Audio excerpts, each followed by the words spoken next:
Don't want no gravestone when I go, and you could plant a tree. No gravestone when I go, carving my name for me. You can tell everybody they'll find shelter in the shade as the sun hangs from my branches. My eternal bed is made. When the earth is my bed sheet and my body is a shell, let my rings count the stories that only time can tell. I don't want no gravestone when I go, and you could plant a tree. I don't want no gravestone when I go, carving my name for me. Carving my name for me, yeah.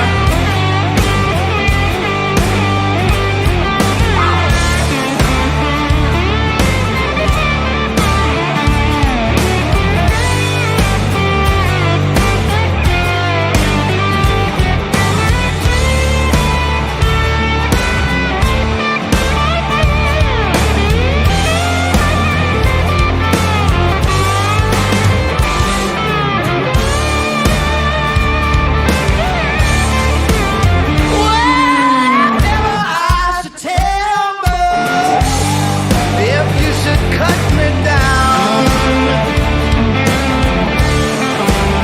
I'll keep you warm by the fire as my embers kiss the ground. Yeah, yeah. I don't want no gravestone when I go, and you could plant a tree. Yeah. Don't want no gravestone when I go, carving my name for me. Yeah, yeah, carving my name for me.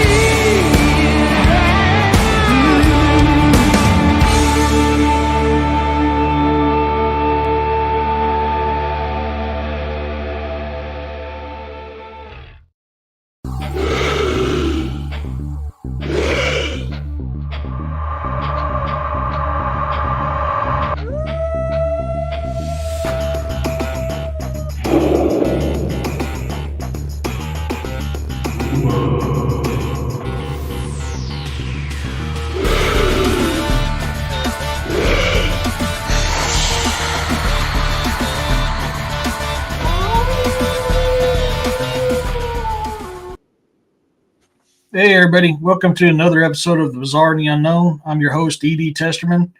And I'm going to be doing a show today on a subject that I have been fascinated with. Hey, Corey, since I was knee-high to a grasshopper's ass. If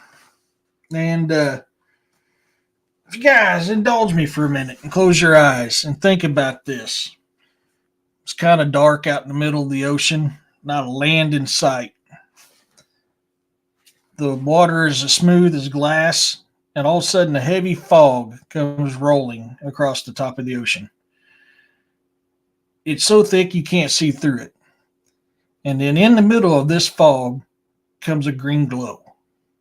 And what's inside causing that green glow, only very few have ever lived to tell the tale. Can anybody guess which ghost ship I am talking about? Kind of curious. And this is a ghost ship that is very famous and is still feared amongst sailors to this day. I've heard tales of this ghost ship even when my time being on the sea as a Marine. And what I kind of described as something I seen one night. And that's where I got that from, is something I kind of witnessed one night. when I was sitting on the side of a ship in a dark room, looking out on the ocean. It was clear as glass. The reflection on it, everything, you'd swear you was like going in between, not Blackbeard ship. You'd swear you was going in between two night skies, and then all of a sudden a heavy fog rolls in, and in the middle of that heavy fog was a greenish glow. Now I never seen what caused the greenish glow, but I know of the tell of the greenish glow. Not the USS Indianapolis. Urso's close, but it's not Blackbeard ship. Roxanne earlier is probably the closest. That's the only hints I'm going to get. I'm going to see if you guys know your ghost ships.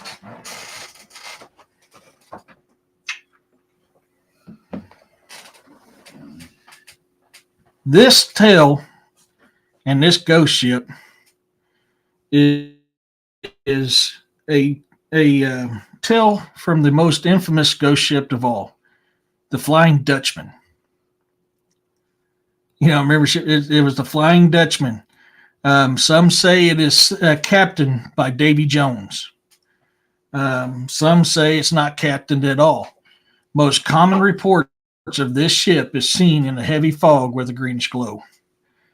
9 times out of 10, yes, Corey, the Flying Dutchman. 9 times out of 10, if you see the Flying Dutchman, it's too late. Very few people have seen the Flying Dutchman and lived to tell the tale. And that's why I said in the comments earlier, dead men tell no tales. But this is something that is still feared amongst sailors and maritime people alike to this day, is people still fear seeing the Dutchman. So we're going to kind of look into that. We're going to look into some others today as well. Hey, Kevin. But I have always had a fascination with the Flying Dutchman.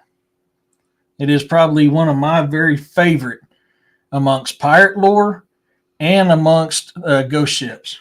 So let's get into a little bit of the story of the Dutchman. The legend of the Flying Dutchman is a prominent tale in various parts of Europe and maritime lore, portraying a ghostly sailor ship cursed to sail the seas for an eternity. Yep. Now, we'll talk about Davy Jones' locker here in a bit, but yes, Davy Jones's locker is also tied to the Dutchman.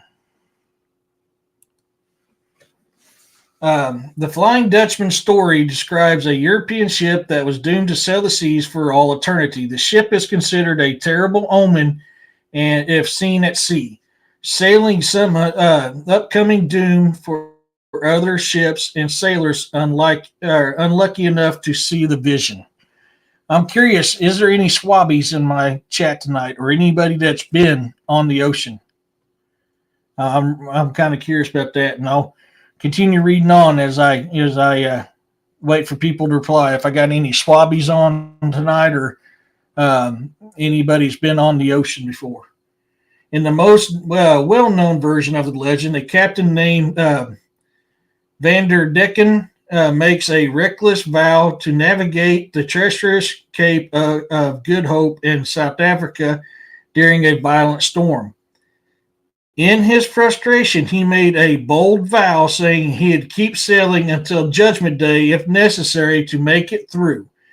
The devil overheard this and cursed the captain, forcing him to sail the seas forever. The only way to break the curse was to find a love of a faithful woman who would love him. However, the captain could only come ashore once every 7 years to search for this true love. This particular narrative inspired the German composer Richard Wagner's 1843 opera, Der Fling. I can't even say it here. I'm going to copy it and put it in there. The golf does count, Roxanne. Vicky, you have it? Give me a second and I'll put those up, because I am going to butcher the crap out of this word.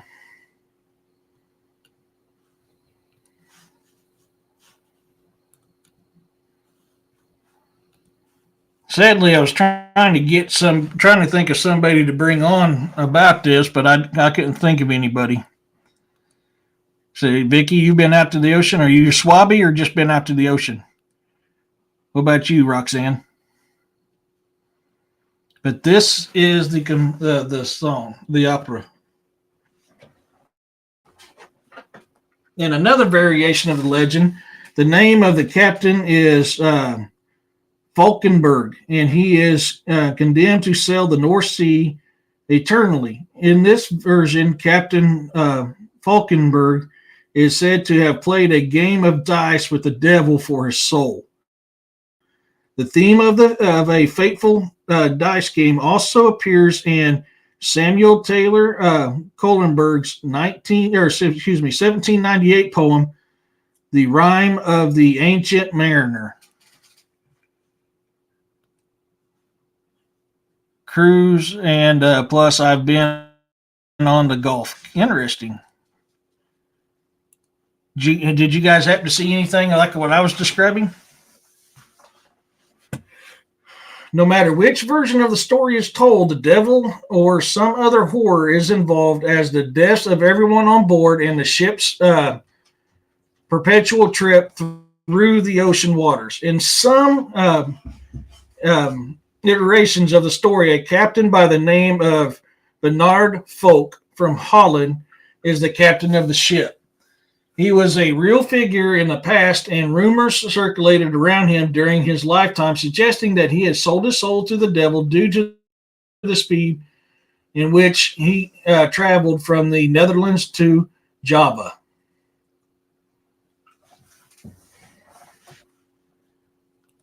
Yeah, sharks ain't that bad, man. I've swam with sharks and scuba dived with sharks. I've never had an issue, but at the same time, it just takes one with a bad attitude and a feeding frenzy goes on, and your peaceful dive or swim turns into horror. Wagner's opera, Three Ways to Tell the Tale. In Wagner's opera, the tale of the Dutchman is told in three ways: through music in the overture, in a famous song called Sinta's Ballad, and through the events on stage. The Flying Dutchman is often considered as Wagner's first masterpiece. Not you? Yeah.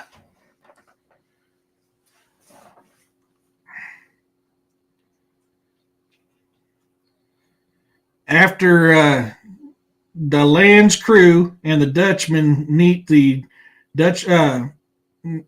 Dutchman reveals his curse and his need to find a faithful woman to break it. When Daland mentions his daughter Sinta, the Dutchman hopes that she might be the one to save him. The Dutchman offers Daland a treasure in gold and jewels as a dowry in exchange for marrying Sinta. Daland, enticed by the wealth, quickly agrees and sees the prospect of having a wealthy son-in-law as a great opportunity. He offers the Dutchman a night's lodging. Sinta is at Daland's house with her friends, spinning wool and singing the ballad of the Flying Dutchman. As she finishes the story, she becomes convinced that she is destined to save him. Although Sinta has a suitor, a hunter named Eric, she is obsessed with the Dutchman, which leaves Eric jealous of what he thinks is just a myth. When Daland arrives home, the other women rush out to greet the sailors, and Daland introduces Sinta to the Dutchman. Sinta is struck by how much the Dutchman resembles the portrait of a pale man she has been staring at. Sinta's father then leaves the two alone.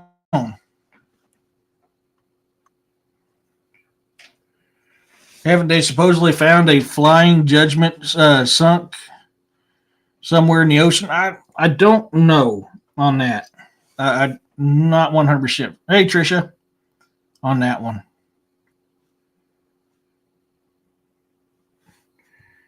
As the Dutchman ship and his crew, along with Sinta, are about to debark, Eric approaches Sinta, reminding her of their past and pleading with her to reconsider her love for the Dutchman. When Sinta refuses, Eric accuses her of being unfaithful. The Dutchman, who has been listening in secret as soon as Sentis no longer loves him. Heartbroken, he returns to his ship to set sail once again. Determined to save him, Cinta follows, despite others trying to hold her back. As the Dutchman's ship begins to leave, Cinta breaks free and climbs to the top of the cliff. She declares once more that she will be faithful to the Dutchman until death, and then proves it by jumping into the sea. Her sacrifice breaks the curse. The Dutchman's ship crumbles and sinks, and a vision of Cinta and the Dutchman appear over the water. The music reveals that Cinta's selfless act has finally brought the Dutchman peace. The famous sighting of the Flying Dutchman. No matter how far-fetched or believed a legend seems, there's always those who claim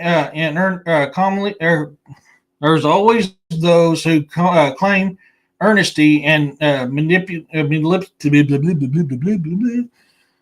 have seen or taken part in it.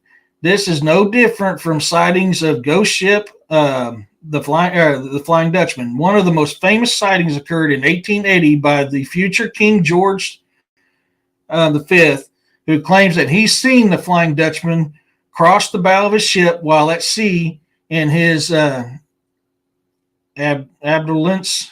His log reads, a strange red light as a phantom ship, all aglow, in the midst of which light the mast. Spars and sails of the brig 200 yards distant stood out in a strong reef. As she came up on the port's bow, where also the officer of the watch from the bridge clearly saw her, as did the quarter deck midshipman, who was sent forward at once to forecastle, but only arriving there as no one vestige nor any sign whatever of any marital ship was to be seen either near or right away to the horizon, the night being clear and the sea calm. Hey, David. He goes on to say that although 13 people saw the vessel and that the man who reported the ship fell from the top of the fore topmast cross trees onto the top gallant forecastle and died the next morning. So you're seeing here the calm seas. You're seeing the night. This and here talks about a red glow, but it's also got the death involved with it as well. And just like all the legends dealing with the Dutchman, the devil has a part to play with it. My dad was in the Navy, and I remember him and several of his mates saw a ghost ship. The one I believe he said was the Spanish warship. I can't remember. Not the Santa Maria, but I can't remember. I think I know which one you're talking about, Roxanne. The origin of the Flying Dutchman legend. The first reference in print to the story of the Flying Dutchman is written by John MacDonald in 1790 and reads, "The weather was so stormy that the sailors said they saw the Flying Dutchman. The common story is that the Dutchman came to the Cape in distress of weather and wanted to get into harbor, but could not get a pilot to conduct her and was lost. And that ever since, in the very bad weather, her vision appears." This expert suggests that the basics of the story included a ship in distress, lost lives, and a distant vision. These are all elements that pop up whenever the story is told. 5 years later, there's another commonly referenced mention of the ship in a voyage to Botany Bay. The author, George Barrington, describes the ship and his misapprehensions reading to the story's veracity. He states that he's heard of the ship but never given much credit to the report. He also mentions the ship disappearing. The souls perished and the sailors believing they'd seen a ship pursuing them through a storm that they claim to recognize as the Dutchman. Other literary references to the ship, such as those from Thomas More and Sir Walter Scott, describe the vessels in poems. Moore wrote about a ghost ship written on the passing Dead Man's Island in the Gulf of St. Lawrence late in the evening, September 1804. He noted that the poem's lines come from the common superstition regarding the Flying Dutchman. Sir Walter Scott wrote in Rokeby a poem that the ship was loaded with great wealth and that some horrific act had been committed on board. Seeing the ship is considered, he said, to be the worst of all possible omens. The story of the Flying Dutchman was first printed in May of 1821 in Edinburgh Magazine. It placed the events in the Cape of Good Hope and used Hendrik van der Decken as the captain of the vessel.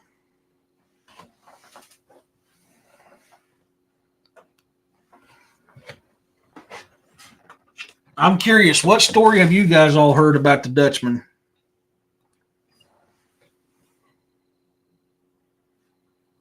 Oh, I forgot. Oh, dang it.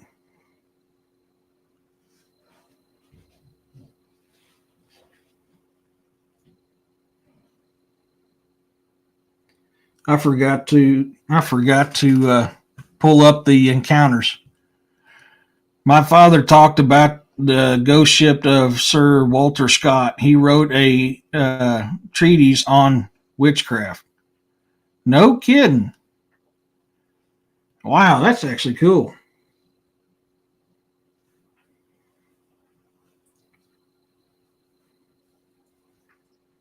I may have to forgo this one because I can't find what I had earlier. I meant to pull up the encounters that I've seen besides the ones I just read. I'm going to have to forego that one because it's talking about the same ones that I just read. Hey, Freaky.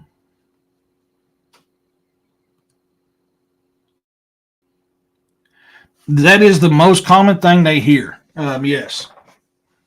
That is probably out of all the tales, that is the most common phrase used in every single tale of the version of the Flying Dutchman. We're Romanian and they were doing a scene and Sir Walter Scott came through. No kidding. That's cool. So one more so nowadays, but it is talked about in the past and tied to the Dutchman is Davy Jones' locker. And so I'm kind of curious who here is familiar with Davy Jones's locker and what Davy Jones's locker actually is. Wow, been a long time since I've heard anybody talking about. No kidding. I love the Flying Dutchman, Davy Jones, and Davy Jones' locker. I love all that stuff. Why do they say fly? That's just the name of the ship. Because it usually appears as a ghostly figure not making waves in the water. And so when you hear it actually flying, that's what it's referencing there. But the main part of it is because it's called, the name of the ship is the Flying Dutchman.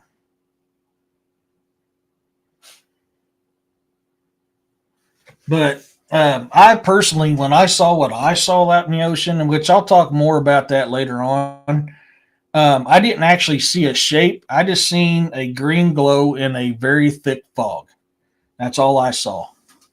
I'm not going to tell the full story what I was doing while I was there, but that's when I seen it. Census. Yep.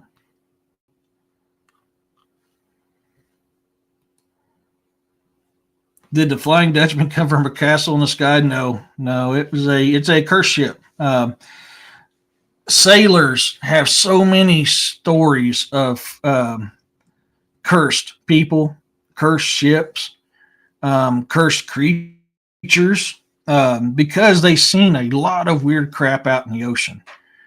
And usually it is tied to a curse of some type or a bad omen.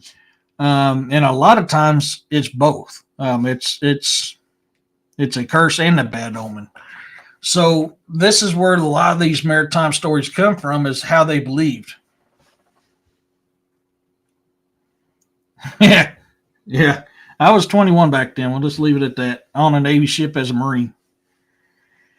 Davy Jones is probably the one of the most famous captains, but he is not the first captain of the Flying Dutchman, but he's the most associated with the Flying Dutchman. Davy Jones' locker represents a nautical superstition, was popularized in the 19th century, but whose origins go back to the 18th century of seamen and pirates. Phrases Davy Jones' locker represents an idiom from the bottom of the sea, death for the drowned sailors, and the entering point of a afterlife for the dead sailors and pirates. The name Davy Jones is often represented to be the devil, a saint, or a god of the sea. Origins of his name are not known today, which many historians claim that it became virally spread amongst the sailors of that age. During the 1630s, there was a pirate captain under the name David Jones that sailed across the Indian Ocean. But many scholars are in the agreement that he was not significantly famous to gain such a lasting remembrance. But we know that's not always the case. Yeah. Yeah, the 18th century. No, 18 centuries, yeah. It is. We know that a lot of historians and scholars don't want to lose their credibility, so therefore they don't like to admit truth. So I can't 100% say that David Jones is tied to the legend of Davy Jones, but I can say it makes sense.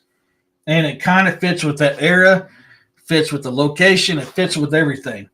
But that's just my opinion. That is, I'm not stating that as fact. It's just my opinion. One of the earliest writings mentionings of the Davy Jones comes from the book 4 Years' Voyage of Captain George Roberts by Daniel Defoe in 1726, and The Adventures of Peregrine Pickle by Tobias Smollett in 1751. Both of these books describe Davy Jones as the deity of death and the final resting place of the dead sailors. Throughout the years, many other theories about his origins come to light, with most popular ones being that Davy Jones was a British pub owner who put his drunk customers into his ale locker and dumped them onto the passing ship, or that he was Duffer Jones, notoriously myopic sailor whose condition often led him to fall off the ship.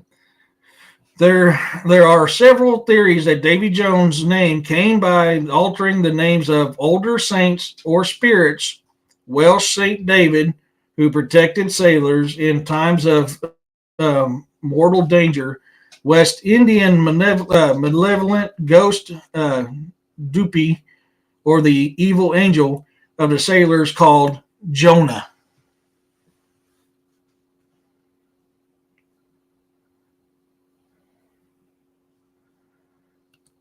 Sell the sea or sell it? Who's going to buy the sea? Oh, hey, hey, Michelle, how's it going? During the years when the legend of Davy Jones was in his highest, many sailors refused to discuss anything related to it in great detail. However, there is a long standing tradition of celebrating the crossing of the equator line that includes paying homage to Davy Jones, which I can tell you still happens to this day.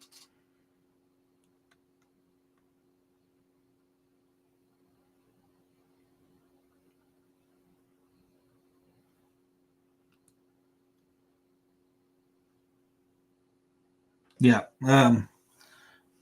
Us Marines and sailors still even do this to this day, but it is a very common practice to this day when you it's called Hell Week when you cross the equator. Weather was nice today. Shame it's going to rain most of the week. Starting, yeah, same here. Um,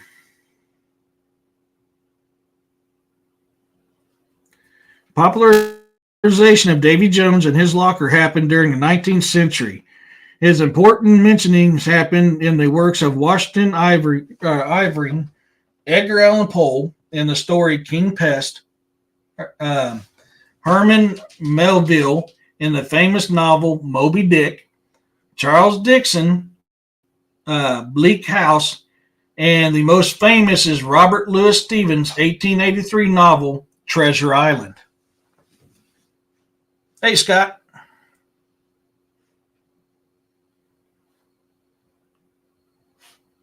Oh, man, it's been cool today, but sunny here.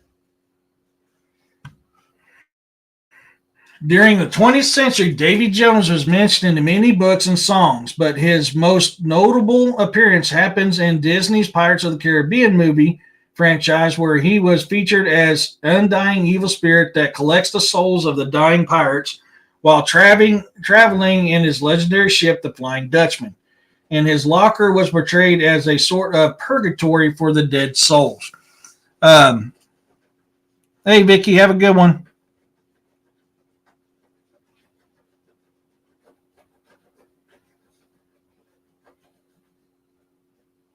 Did I miss something up here?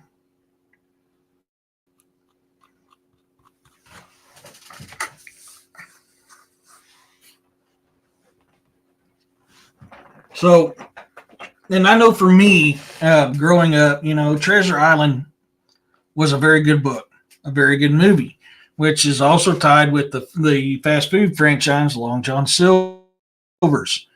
And that's how I got into it. Which I heard about Davy Jones. When the more books I read, I started hearing about the Flying Dutchman, and I see the two merged. So me growing up, I always grew up thinking that Davy Jones was tied to the Flying Dutchman, but that wasn't the case. But I wanted to read some historical facts before I get into some, or not historical facts. What mainstream media tells you is is crap. I just hit the wrong button. Sorry. Oh, you got a wedding? Oh no. Oh, weeding the flower bed. um, but I mean, I always like to point out what other people say on top of what I've always grew up thinking too. I need to get my ass in gear to do that. I really do. Oh, that sounds good. Yeah. Oh, you stupid thing. You're being a butt. So curious. I mean, some of you guys have answered this already. What do you know about Davy Jones's locker, and what's your theory on Davy Jones's locker?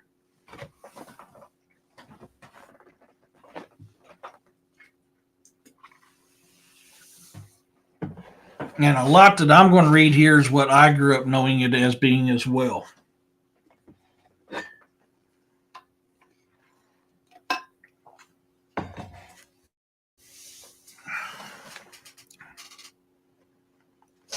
Um, In a sense, I mean, you can look at it that way, freaky. In a way, yeah, you can actually look at it that way.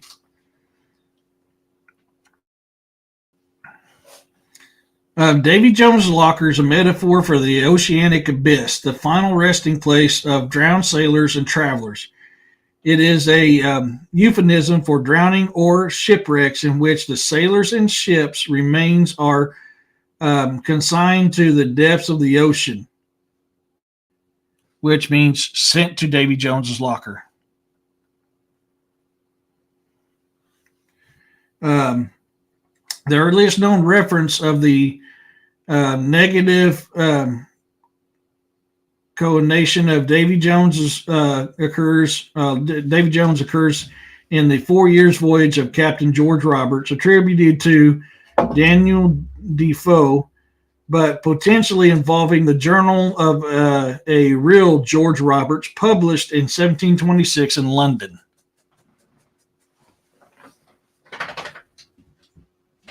Some of Lowe's company said that said they would look out some things and give me along with, man, they write weird. With me, I was going away, but Russell told them they should not, for he would toss them all into Davy Jones' locker if they did. So this is where you're seeing the first mentions of Davy Jones's locker. Oh, you guys are talking about food.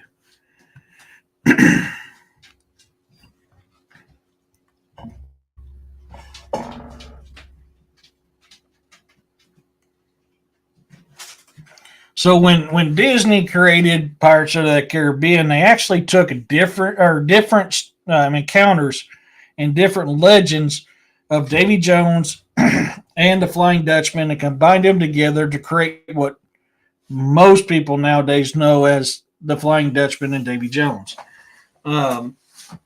Yes, there is mentionings of that in history. Very few are actually tied together. They are two separate entities.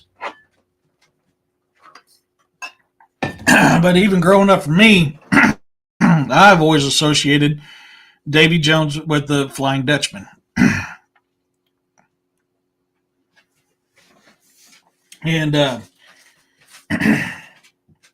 but there's always a mystical thing when it comes to this.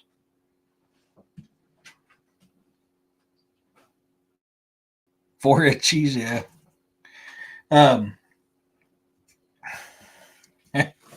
You guys in your comments. So, I mean, has anybody ever heard of these two combined together before? Man, it's getting hot in here. It's getting hot in here. Watch out, guys. Turn the fan on here. Get a little air circulation going on. Now, Davy Jones's locker is said where the entity Davy Jones keeps your soul if you're lost at sea or you die at sea. It's a sentence, a purgatory, from which you serve out a time, especially if you've done a lot of evil. Now, in some encounters, yes, he asks you, yeah, a date for me, myself, and I. Now, I just got back home a little bit ago from Yeska's last choir concert. But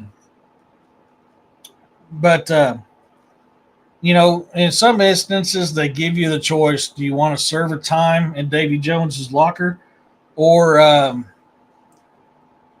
do you want to go on to the afterlife?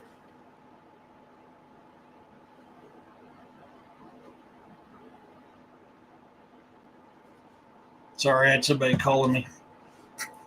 And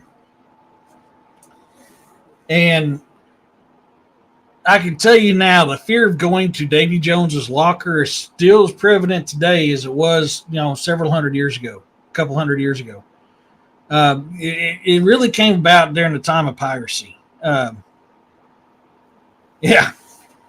And it begs the question, was Davy Jones' locker created because of the fear of the afterlife of the stuff the pirates were doing? I mean, pirates and privateers and pirates, they weren't the most friendly of people, and they didn't do the most nicest of things. And a lot of times, hey Machete, hey Demiria, a lot of times people were shanghaied.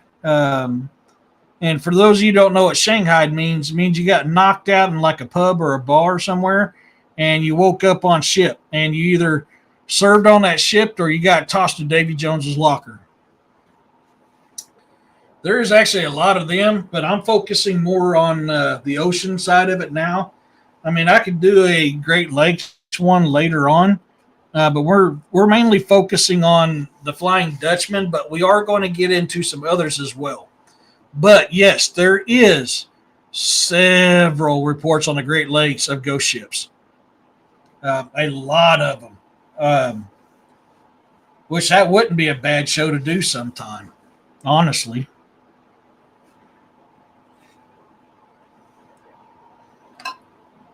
But we say this all the time. Behind every myth and legend, there's always a kernel of truth. So there has to be a kernel of truth.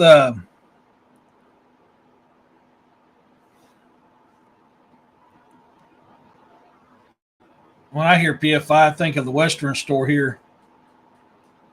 But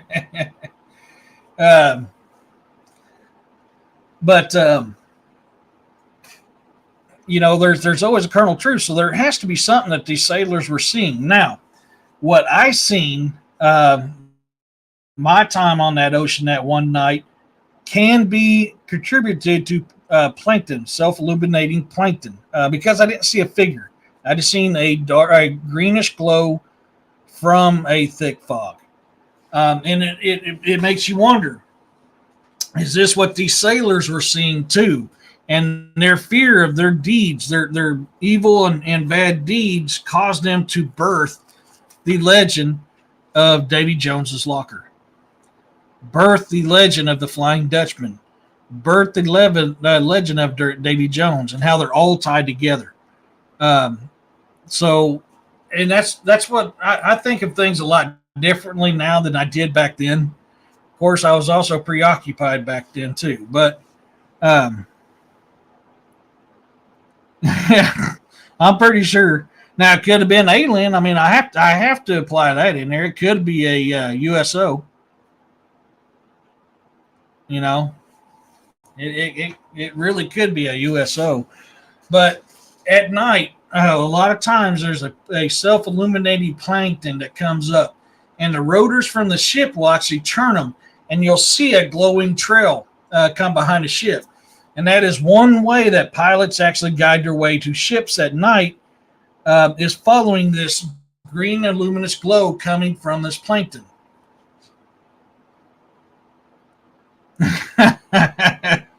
Yeah, that's true. That's true. So it makes you wonder, I mean, is that what I seen that night in that fog? That is very possible. Could it be a USO? That is also possible. Was it the Flying Dutchman? That is also possible. All of them is well within that realm of possibility. Am I leaning more towards probably the plankton than anything else? Hold on. Sorry, I got a text from my boss. Give me 1 second here.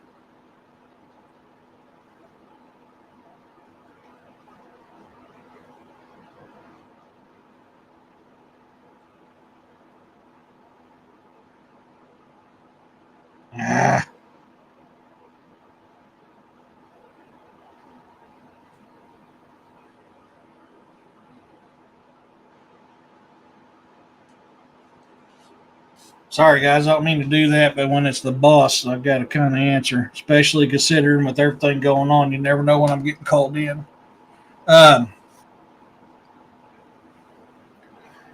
It is. It is very distinctive. And like I was saying earlier, a lot of association with the ships actually flying is because they make no waves. They make no ripples. Hey, Joanne. Yeah, no, no, no, no. He's not. He's into the Bigfoot stuff, but he's not into this. But I mean, that's kind of where I'm at on it. Is I think it was probably some plankton close to the surface of the water. And people don't realize, man, when you get way out in the middle of the ocean and there's like no land anywhere around, that water does get as smooth and literally looks like you're sailing on a sheet of glass. Hey, Bolt, it can. Now, it can get very rough out there too, but on a clear night, man, you talk about a optical illusion and a thing of pure, utter beauty is when you see the night sky reflect on the ocean and you can't tell where one begins and the other one ends. I mean, it's magical. Yes, like glass. It really does. Anybody that spent any time out at sea knows exactly what I'm talking about. Um, but um, dang, allergies are jacking with me. But it's beautiful. I wonder, I might be able to pull up an image of what I'm talking about.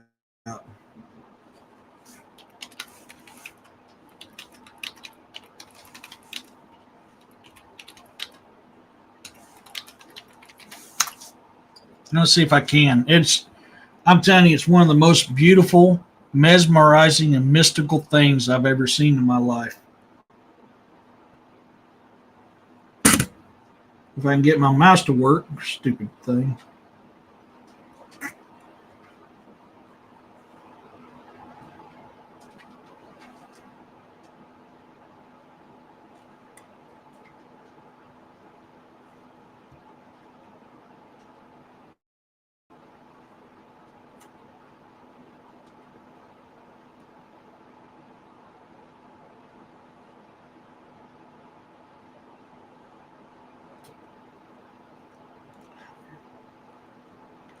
Um,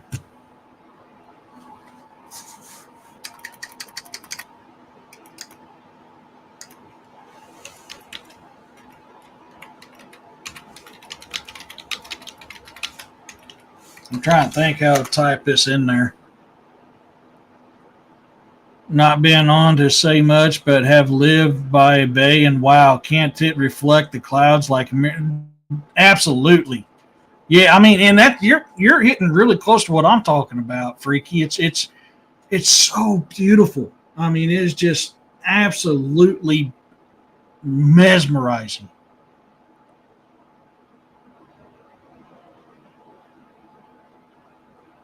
Yeah.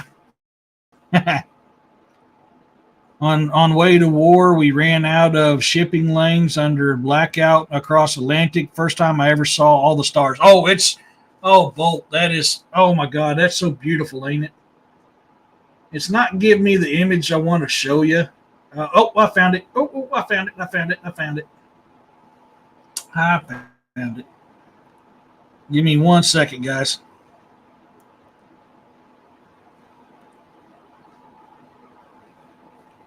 I actually found the photo I'm looking for.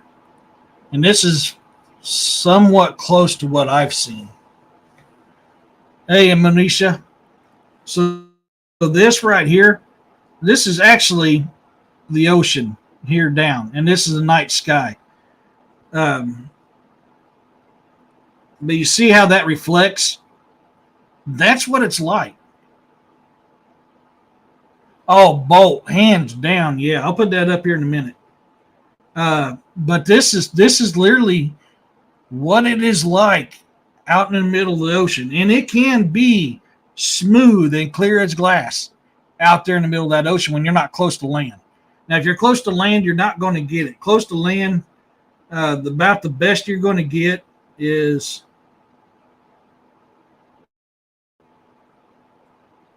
kind of like this right here. I mean, that is the absolute most best conditions.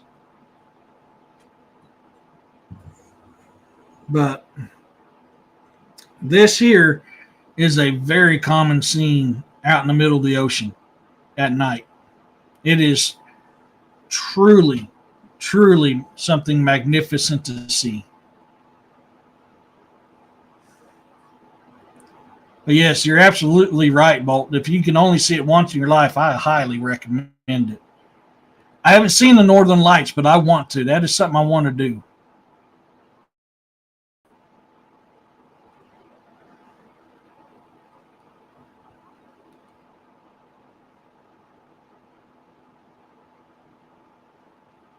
Um,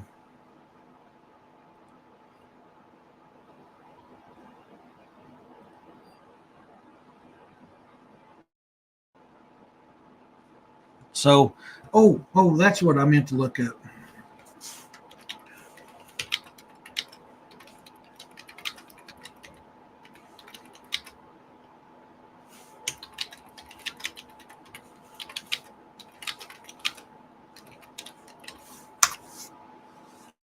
Let me see if I can find that glowing plankton to show you guys. Yeah, yeah.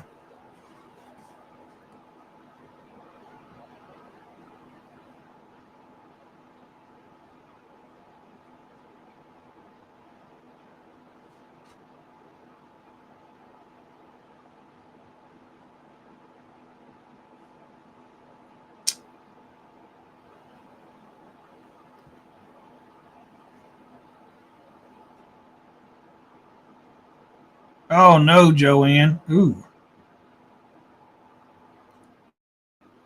Oh, that is so cool.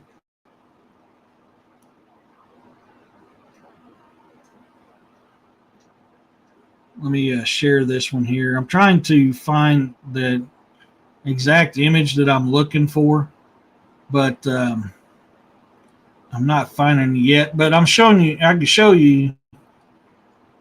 So a lot of times, like this is, you'll find this at night, this blue glowing plankton, but you also find this green glowing plankton at night out at the sea. And you'll find them like these here. You'll find this here. But a lot of times behind a ship at night, you're going to see this right here, or it's going to be green. And this is how a lot of times pilots at night can tell when a vessel's in the water, or if their electronics ain't working very well, and they need to find their ship. Say they lost radio communication or something like that. This is what they're looking for because it's a trail that they can lead back to the ship. Let's see if I can get it to pop up. You'll see this at nighttime behind a ship, and this is very similar to what it actually looks like behind those ships.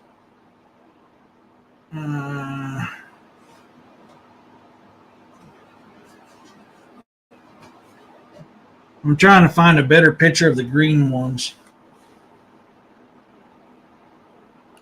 That's not quite it.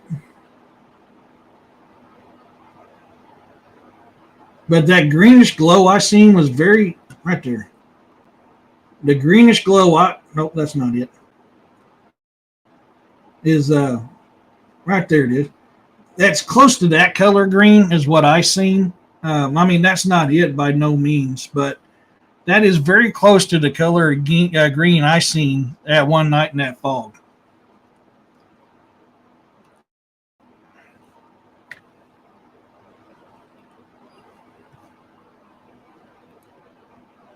Yeah, it's been a rough month, but little each day, and my favorite YouTube channels and friends make it all. Heck yeah, man, that's what we're here for, Joanne.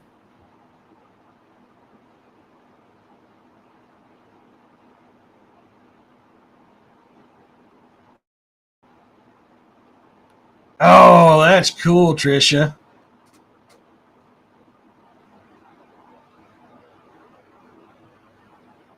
Ooh, man. Damn, freaky. Ugh, that sucks. So, but you're welcome, sweetie. But I mean, this is stuff that you'll see out in the ocean, and this is why I love the ocean. I mean, I've never scuba dived freshwater. I've always scuba dived ocean, But there's, man, y'all, the ocean is like a whole totally another world inside of a world. It is just absolutely beautiful.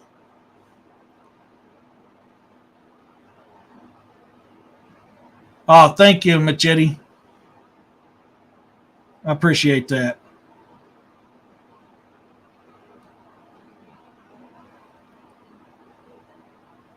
Um, so I mean, if you guys can ever get curious, I think. Oh, that's right. She's out. Vicky's out.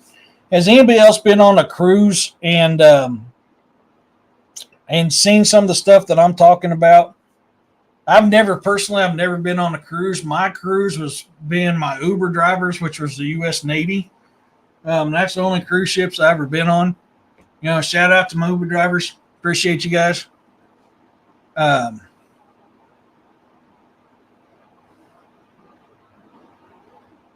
it does. It really does. Especially like right now for me, because I've got graduation, and everything going on, plus the tornadoes hit here. I've been catching shows when I can. Sometimes I'm watching them later on.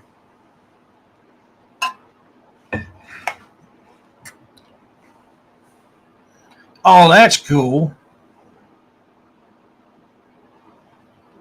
Demiria, is that similar to like that glowing plankton by chance? I'm kind of curious on that. But yeah, I've never done a commercial cruise. Mine's always been on Navy ships.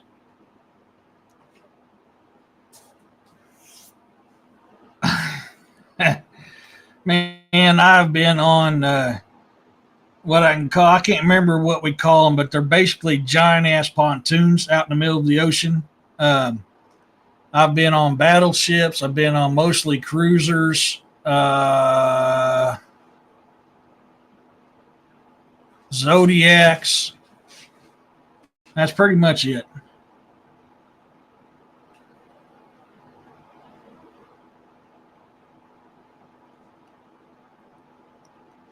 Oh, wow. That's cool, Demiria.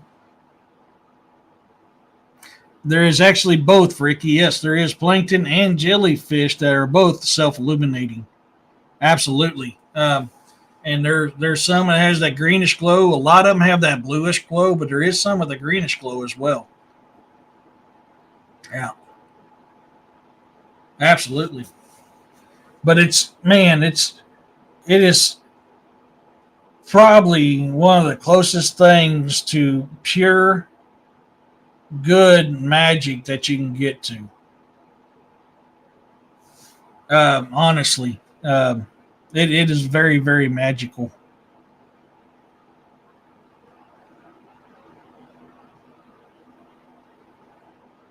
They do. You're absolutely right, Freaky. They do. Hey, Effer.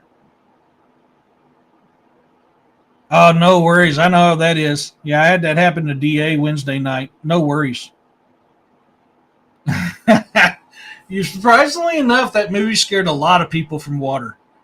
But I can tell you now, a lot of times a great white ain't the one that's going to jack with you. It's going to be a tiger shark or a bull shark or a mako.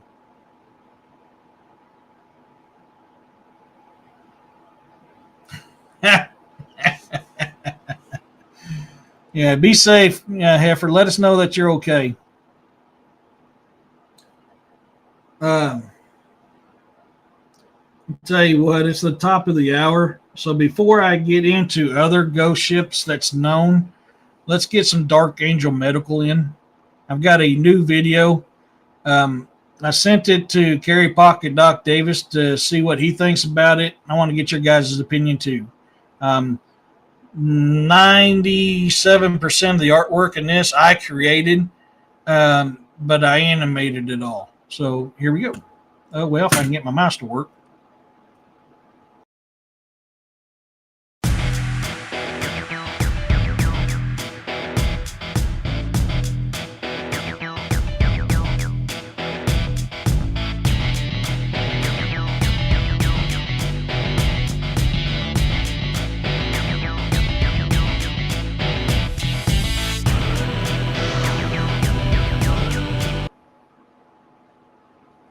Oh, there it pops up. It was being kind of slow.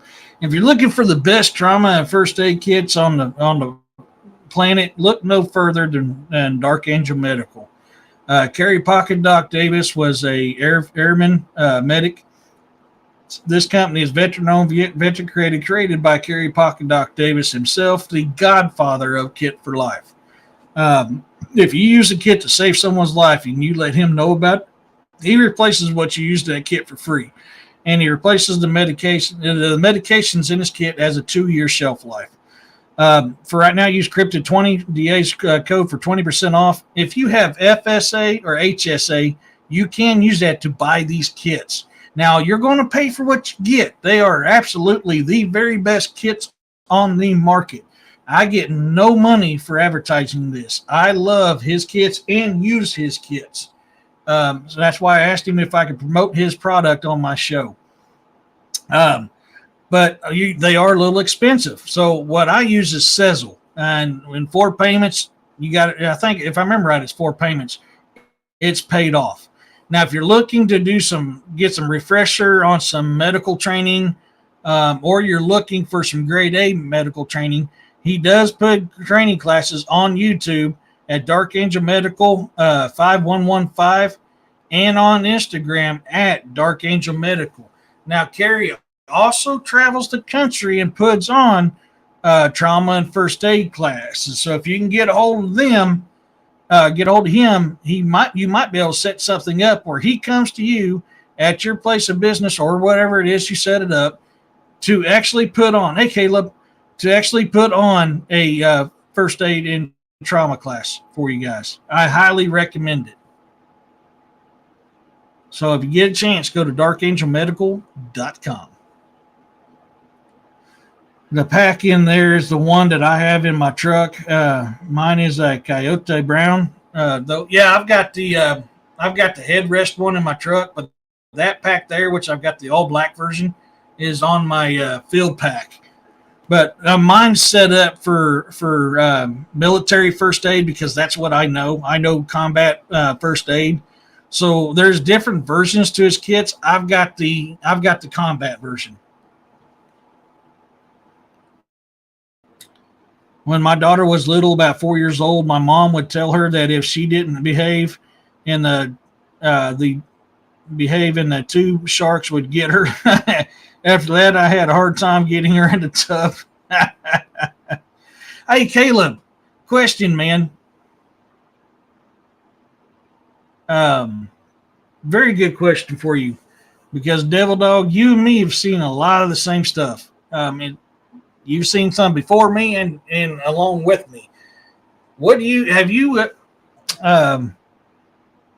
stories have you heard from the Swabbies, or have you had any experiences with the Flying Dutchman? I'm kind of curious on that.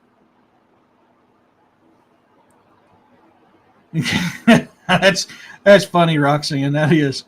I mean, I love that kit, Scott. I do.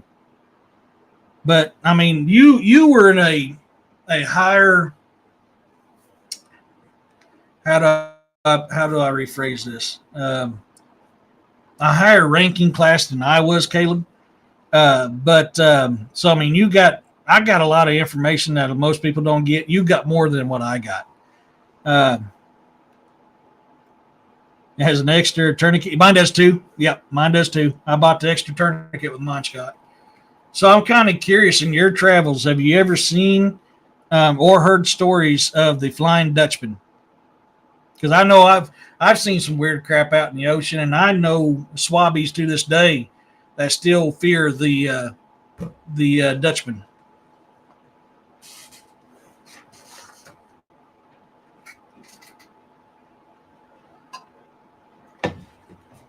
So I'm kind of curious of who else I know that's been in the military has heard the same stuff. What'd you guys think of that new commercial, by the way? I'm kind of curious.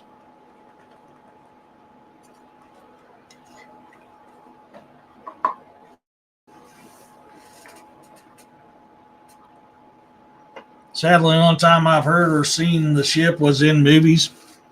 Yeah. I can tell you guys right now, and I can see where a lot of legends and stuff come from. from the mariners throughout history is because there is some weird shit out in that ocean. That's what I kind of thought. Okay, so you've heard it too, yeah. South Pacific with PATCOM, yeah. See, I was Mar 4 pack, but I mean, we ran into that shit too, man. Plenty of stories. I mean, in what I seen out in the ocean, I know you wasn't here earlier, but I mean, when it's like a crystal clear night, I mean, it looked like a damn mirror. It looked like we was floating on a mirror. It was a heavy fog came in, and in the center of it had a greenish glow to it. Now, like I said earlier, that could be the plankton. That could have been the USO, but it could have been the Dutchman too. But very few people survive an encounter with a Dutchman. If you want a picture of the big one for your commercial, let me know, and I'll give you give me your email. Yeah, Roxanne, if you wouldn't mind, put my email up in there for me, would you please? Thank you. Tourniquets come in handy whenever I heard a car accident on the corner where I used to live. I would always grab anything I could. Yeah, they are. I watched a lot of mystery type shows. Yeah, I love mystery type shows.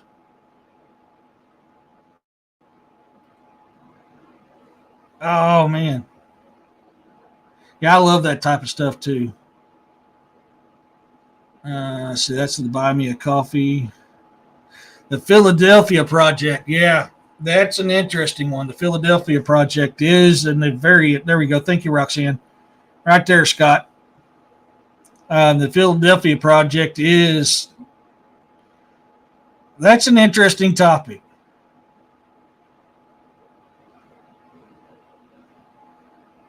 Most of the time, Bolt, if you encounter the Dutchman, you go to Davy Jones's locker. You don't survive it. Very, very, very, very few encounters of the Dutchman people have actually came back and lived to tell the tale. Pretty much, if you see the Dutchman, it's an omen of death. And you'll be visiting Davy Jones's locker.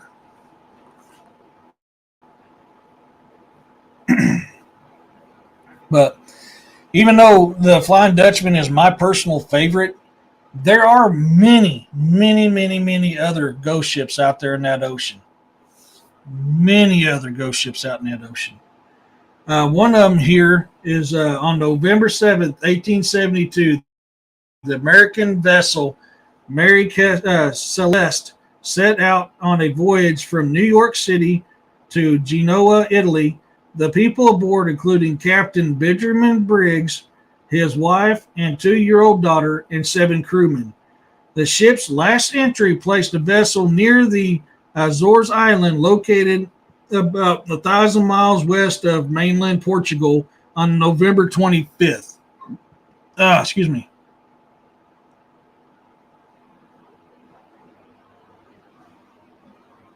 Baloney.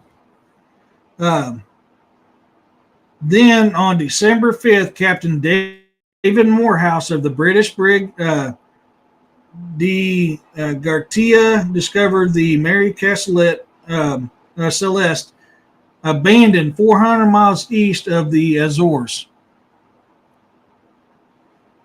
Morehouse sent his men to investigate, and they soon discovered that the entire crew was missing, along with a lifeboat. Eerily, nearly everything seemed to be in good order on the ship, aside from disassembled pumps. The crew's belongings and 6 months' supply of food and water remained in the vessel. Everyone's clothing was neatly packed away. Though there was about 3 feet of water in the ship's hull, the vessel was still seaworthy and did not suffer any serious damages. The Mary Celeste was in good enough shape that the Captain Morehouse was able to take it to Gibraltar, where he informed British authorities about the missing crew. Despite an investigation, the crew was never found, and a court declared that it did not suspect foul play. In the following years, the story of the ghost ship Mary Celeste became legendary. Theories about what happened to the 10 missing passengers range from mutiny to wrathful sea monsters. In 2002, documentarian Anne McGregor and oceanographer Phil Richardson attempted to solve the mystery themselves. Using the data in the captain's log, the two researchers postulated that Captain Briggs had misidentified his location by more than 100 miles. Additionally, they learned that the ship had apparently faced rough seas and winds shortly before the last log entry. A disassembled pump found on the ship led to researchers to believe that the Captain Briggs was worried about the amount of seawater in the ship's hull. For a captain responsible for the lives of his crew and his family, he possibly made them the ill-informed call to abandon ship out of fear that it was sinking. Let me get caught up on the comments here.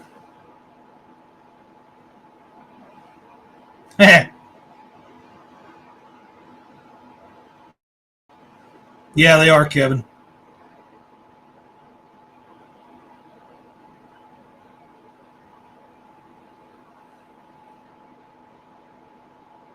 Foul play. That's funny.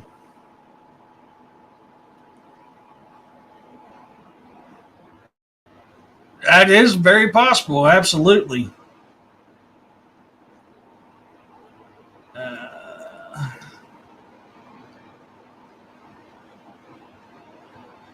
Caleb says, lots of USOs, UFO. Yes, I can tell you now, I've seen a crap ton of UFOs out in the ocean, flying over the ocean.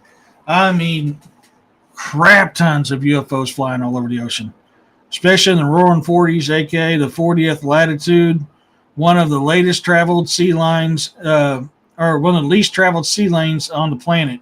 Only the U.S. Navy ever really goes there. It's about as far from anywhere. Yeah.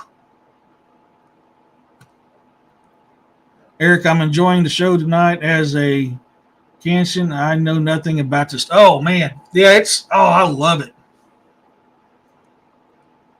Yeah, the 40th parallel. I remember that now. Yeah, you're right. Thank you, Scott.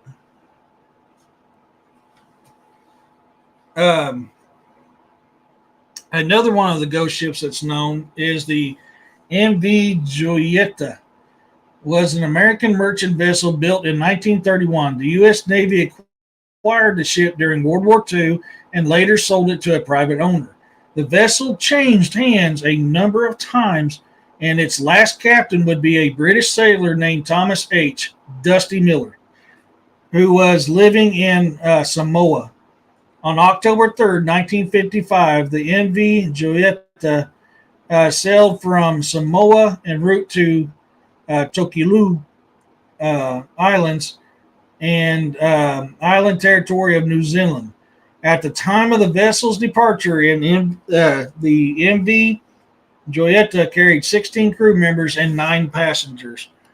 Though just one of the ship's engines was running properly, the crew felt that the voyage would be safe given that it was supposed to be a 2-day trip. When the ship failed to arrive on time, authorities became very concerned. Although they hadn't received a distress signal from the vessel, the Royal New Zealand Air Force patrolled the waters in case the ship was in peril. Weeks later, on November 10th, a merchant ship traveling the Funafuti Atoll stumbled upon a drifting ship tipped very heavily to one side.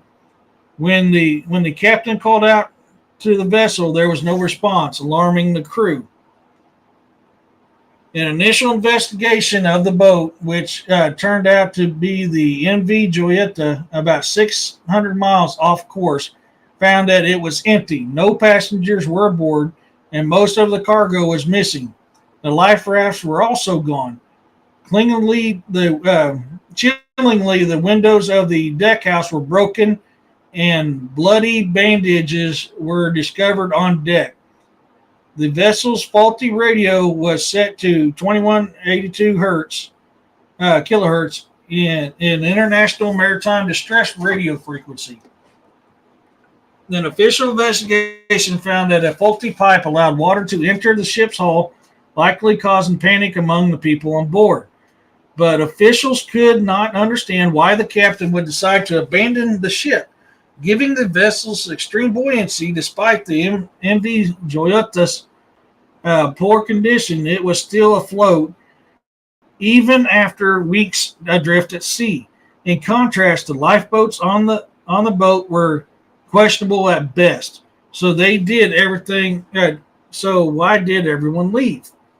Countless theories emerged as the cause of the MV Joyeta to become a ghost ship, including a pirate attack, a mutiny, and even supernatural forces. But authorities have never been able to confirm the exact happenings of the ship. Hey, Jessica. Any of these went by the way of Bermuda Triangle or the Devil's Triangle, which is in Japan? Not yet. But did they leave to get sucked into a hull of a boat? Well, I mean, you got to think. So the theory of pirates, cats are knock stuff off. That's what's at my feet is my external hard drive.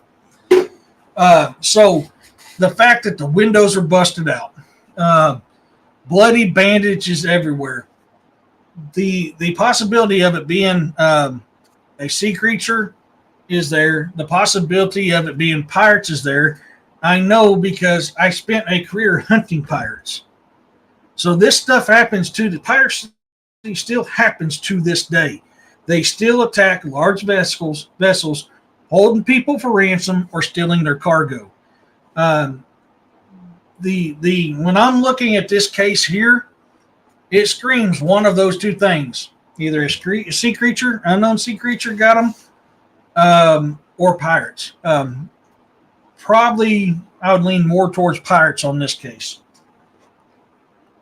I'd say pirates is probably your top contender on this one.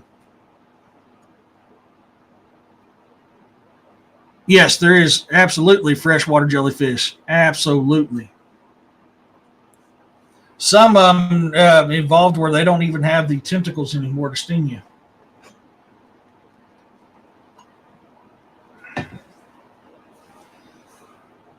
The story of the Ryo Un Maru is unlike those of other ghost ships. It was not carrying crew members or other passengers at the time of its demise. Instead, it was an empty fishing boat pushed out to sea by a powerful earthquake and tsunami that hit the northeast Japan in March of 2011. The Ryo Un Maru was created around 1982 for a Hokkaido-based fishing company. Hokkaido, I can't even talk right now. It served for decades as a shrimping boat before it became too old to use. The company retired it to Honshu and put it up for sale before the devastating 2011 earthquake and tsunami struck Japan. The disaster cast the vessel out into the Pacific, where it drifted for months. However, its owners strongly believe that it had sank during the disaster, and so the boat's registration was concealed. But then, about 4 years later, the unmanned vessel was spotted by the Canadian Coast Guard. By April 2012, the Ryo Un Maru had entered U.S. waters near Alaska. The U.S. Coast Guard soon began tracking the ship. Ultimately, the U.S. Coast Guard decided to sink the ghost ship to avoid having it run aground or cause navigational hazards. The Ryo Un Maru now rests on the seafloor at the Gulf of Alaska. You would see weird things and then be told you didn't see it. Oh, yes. Oh, Caleb, absolutely. Yeah. You see a lot of weird shit out in the ocean, and you're told, man, that's a mirage. The most common phrase I've heard, oh, that's a mirage. Oh, that's just, sea blindness. Not sea. What's the sea blindness? I can't remember. Basically, that's what it is. I can't remember what it was called, but basically, sea blindness. It was deorientation, or anyways, yeah, it was a couple different things. Ours is not to question why ours is, but to do and do not. Yeah. Hey, William. I could see someone yelling, "Which asshole?" Albatross.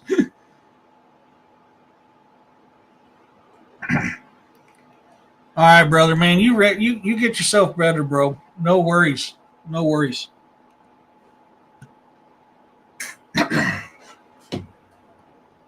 Dang, allergies are jacking me hard today. I even take my meds. The British Royal Navy first commissioned the HMS Resolute to search for the lost Franklin expedition. Two British ships that had gone missing in the Arctic in the 1840s while searching for the Northwest Passage. Considering the grim circumstances, officials specifically outfitted the new vessel with to withstand the brutal conditions of the Arctic. The HMS Resolute was officially launched in 1850, and the crew ended up discovering minor clues as to where the Franklin expedition had gone. The Resolute then returned safely to Britain. Sir Edward Bleach commanded the ship's next voyage to the Arctic.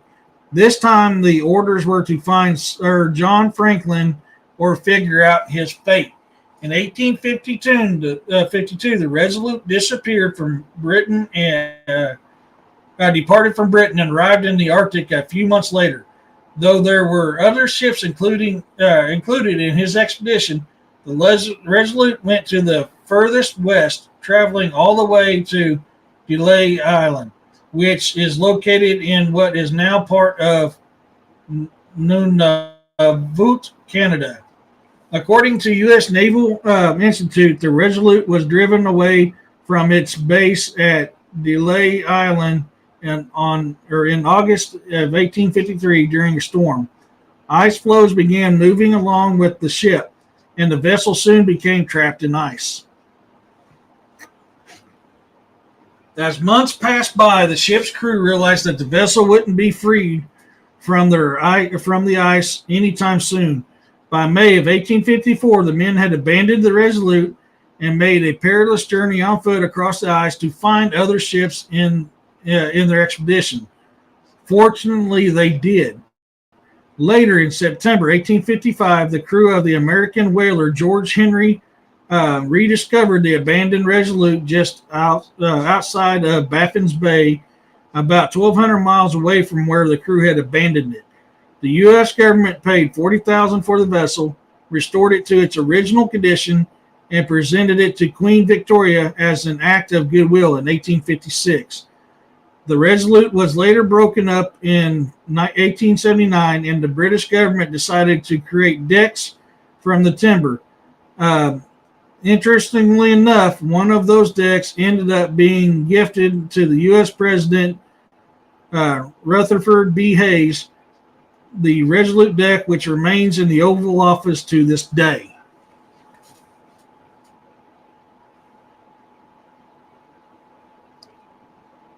There were also sightings of big sea creatures, and I mean big, yes, of which we had no idea what it was. Oh my gosh, the Leviathan.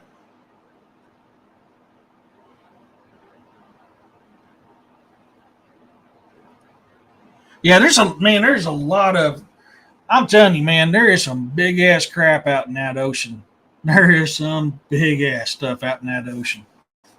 And things that you don't know exist, that they claim to this day don't exist.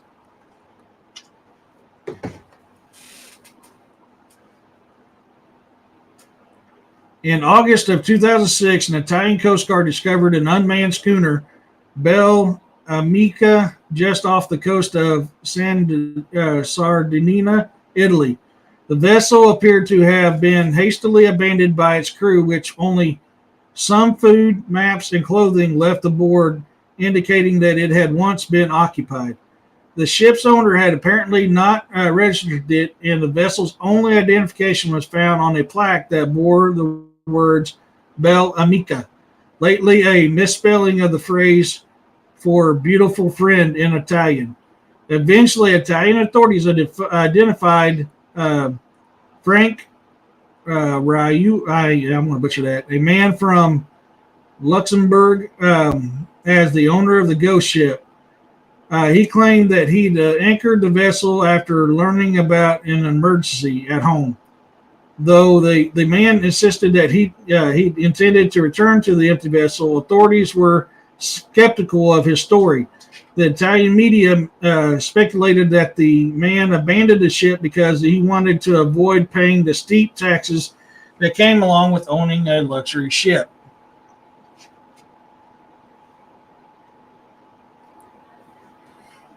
I did some rituals in the South Pacific that did get quite a wake up in the water, or that did get quite a wake in the water, was up high on the cliff. Oh, wow.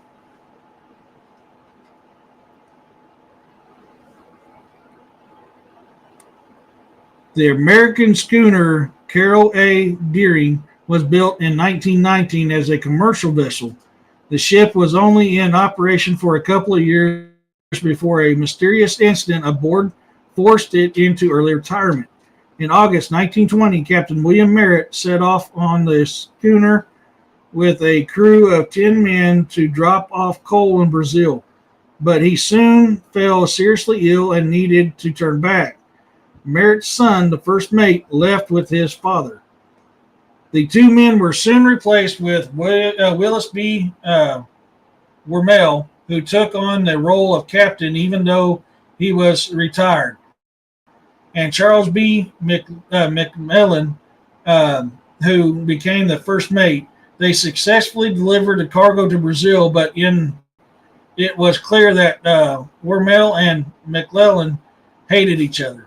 Later, in early January 1921, when the crew made a stop at Barbados, McClellan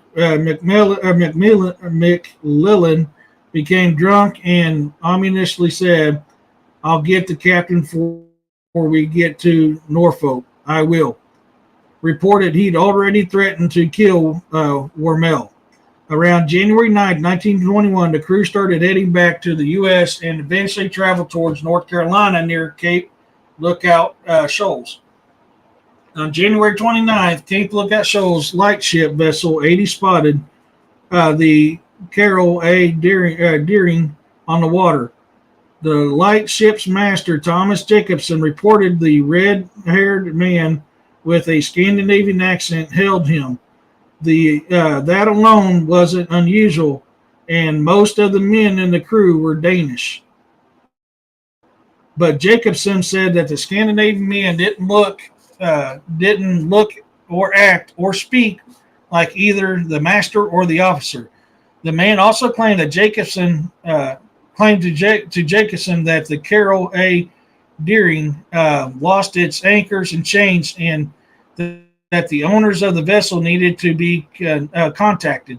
In addition, Jacobson noted that the crew was standing on the quarterdeck, an area usually occupied by the captain. This was the last sighting of the vessel on the water. On January 31st, a Coast Guard beach patrol saw the Carol A. Deering run aground off Cape Hatteras in the Outer Banks because of bad weather. Rescue boats could not inspect the vessel until February 4th. It was clear that the crew had abandoned the vessel and that it was in bad shape. The ship's lifeboats, navigational equipment, and chronometer were all missing. The kitchen showed signs of recent cooking. Strangely, there was also a 6-toed cat, the only living thing found aboard the vessel. The federal government opened an investigation, but its results were inclusive. Several theories have emerged over the years, including hurricanes, piracy, communist, and even Bermuda Triangle. However, the most likely explanation may be mutiny, as the captain had first mate and first mate despised each other, followed by the crew making an ill-fated escape after the ship ran aground. Still, the full truth of what really happened on the Carroll A. Deering is up to speculation.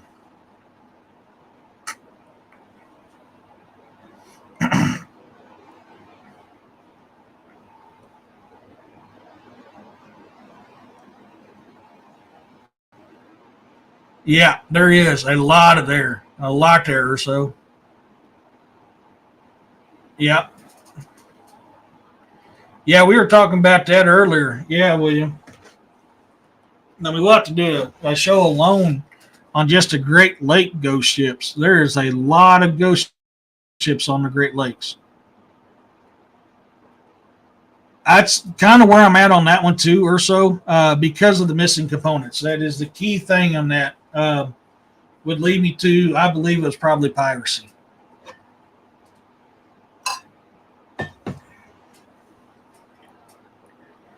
On April 5th, 2000, or excuse me, April 15th, 2007, three middle-aged men aboard the Catamaran Kaz 2 in the Airlie Beach, Queensland, Australia. The men, Des Batten and brothers Peter and John Tunstead, had an 8-week-long journey ahead of them to get back to the city of Perth, where they lived. But just 3 days later, the yacht was found adrift near the Whitsunday Islands. The next day, emergency management Queensland crew Corey Benson was able to aboard the ship and found it unoccupied. Strangely, the engine was still running. Nothing seemed to be missing from the vessel, and a table even appeared to be set for dinner. There was a ripped sail, and there was some stray items on the floor. However, authorities who searched the ghost ship found no signs of foul play. Search and rescue operations immediately began looking for the men, but they could find no sign of them anywhere near the vessel. Though theories soon emerged that the men had been attacked by pirates or drug smugglers, or they had even faked their own deaths for insurance purposes. A coroner in Townsville, Queensland, who investigated the case, believes that the men died in a tragic freak accident. According to The Guardian, coroner Michael Barnes' theory proposes that one man, perhaps one of the Tunstead brothers, accidentally fell overboard, and the other brother tried to save him. As the other man, Batten, tried to maneuver the boat and rescue his friends, he accidentally fell overboard too. Once the three men were in the water, there was very little chance they would get back to the boat, Barnes said. It would be beyond their reach in seconds from that point, and the end would have been swift. I'm wondering if it wasn't USOs. Yeah, that's the thing. I mean, yes, the theory that Corner puts out is a viable theory. That is a very good theory. But with all the strangeness out in the ocean, makes you wonder if it wasn't something else either. I mean, could they have faked their deaths? Absolutely, they could have faked their deaths. Could they have fell overboard? Absolutely, that's a very good possibility as well. We know from countless reports, video evidence, first-hand encounters, personal encounters, there's USOs. There's also UFOs. So, I mean, we'd be doing a disservice if we didn't actually consider those two factors as well. I don't think it was a sea creature, because everything was still in place. But I could be wrong. Yeah. Yeah. First launched in 1914, the SS Bechimo was initially used as a German trading vessel, serving Germany's Baltic post during World War One.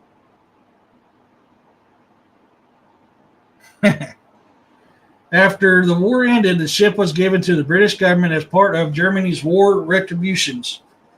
The British fitted the USS Bechimo to journey to northern Canada for the Hudson Bay's Company. The ship's main role including collecting furs to bring back to Europe. It is sometimes, but it's still, I like it. But late September 1931, the vessel became trapped in a pack of packed ice on its way back to Europe. In early October, the crew began disassembling parts of the ship, convinced that the vessel would need to stay put for the rest of the winter. Most of the crew members were soon picked up by an aircraft, while a few others found shelter for the winter and planned to stay near the ship. However, in November, a blizzard struck the area and the SS Bechimo disappeared. The remaining crew members all assumed it sank. But just a week later, local trappers spotted the vessel about 70 miles from the crew's shelter. The crew found the ship but were unable to board because of the broken ice in the area. According to Anchorage Daily News, when the crew tried to board the ship, at a later time, they found that the ship had disappeared once again. This was not the last time that something like this would happen. Fortunately, the remaining crew members were picked up by February 1932, so the ghost ship was no longer their concern. Strangely enough, over the next few decades, several eyewitnesses reported of the SS Bechimo came to light. The last of these reports came in 1969 from a group of Inupiat people about 38 years after the ship's abandoned. In 2006, the Alaskan government organized efforts to identify the whereabouts of the ghost ship, but the vessel still is yet to be found. Rogue Waves is a good one, yes. Wasn't there blood found on the mast and boom looking like head trauma? Not on that one. Not on that one. Yes, a rogue wave is another good theory. We can't discount the rogue wave. That is absolutely true. I mean, a rogue wave is definitely a good possibility. I forgot about that. Thank you for bringing that up. They tell the SS Orang Medan is unlike those of other ghost ships. For one, historians are unsure if it ever existed. The legend of the vessel first emerged in the 1940s when stories circulated in various newspapers around the world about a mysterious ship that had been discovered in the Strait of Malacca near modern-day Indonesia. The specific details of the story vary depending on the source, but a popular version claims that another nearby ship picked up a disturbing SOS message from the Orang Medan. We float. All officers, including the captain, dead in chat room on the bridge. Probably whole crew dead. I die. An American vessel called the Silver Star investigated the distress call, and when the rescuers happened upon the Orang Medan, they found that the entire crew dead on the ship under bizarre circumstances. Chillingly, everyone's faces were reported frozen in terror. Even the dog's face. That brings you up. That's something right there. I mean, if all the crew members were found dead and their faces were frozen in horror, including the dog, they seen something they didn't know. I mean, that's not natural. That's not mutiny. That's not pirates. That's not. That is something supernatural. I mean, that is 100%, man, either a sea creature, an alien, or something along. I mean, mythology creatures, sirens. List goes on and on and on. Different stuff in the ocean that could have caused this that we know from legend. But this is, I mean, I would say this is definitely something from legend that got these guys. Even more shocking, when the Silver Star tried to tow the Orang Medan to port, the vessel allegedly caught fire, then exploded before the rescuers' eyes. Stunned, they watched in horror as the destroyed ship sank. So, I mean, right there's even, yeah, I mean, 100%, William. And the fact that this thing exploded, caught fire and exploded, there was a curse tied to this ship. There had to be a curse tied to this ship.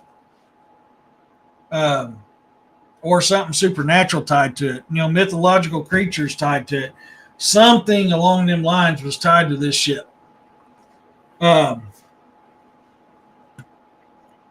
But as bone-chilling as the story is, no official record of the Orang Medan has ever been found.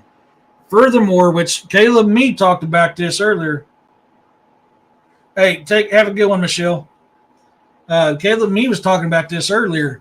A lot of times where they're, hey, you didn't see shit, and crap gets swept under the rug. Certain entities are very famous for doing that stuff. They don't want something to get out, especially if it's something on the lines of this ship. It is possible that the story is nothing more than a myth. However, it's a legend that endured for decades, and it's inspired countless theories as to what happened to the doomed sailors, if they really existed. Some accounts suggest that if the ship was real, it may have been carrying dangerous materials like potassium cyanide or nitroglycerin during or right after World War II, which led to both the deaths and the explosions. Which,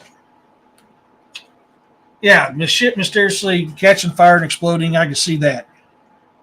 The dead crewmen and the dog with fear on their faces, that stuff does not explain that.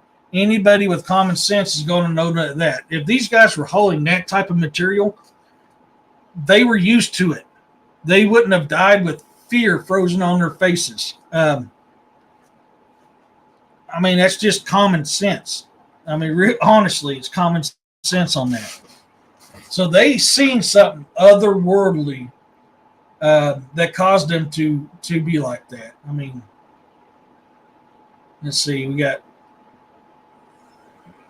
17 more minutes.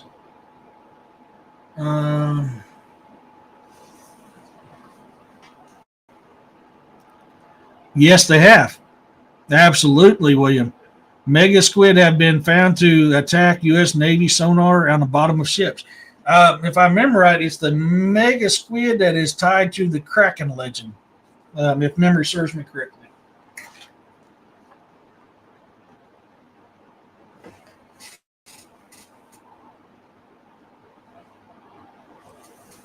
But I mean, you got to consider this stuff. But the key thing that sticks out to me is the fact that they were unalived in place with fear on their eyes. That's why I'm kind of leaving a sea creature out of it and more towards something supernatural, as in a mythical creature, because of that very point right there. A sea creature would have took them and you wouldn't have found them. You'd found damages, blood, possibly limbs.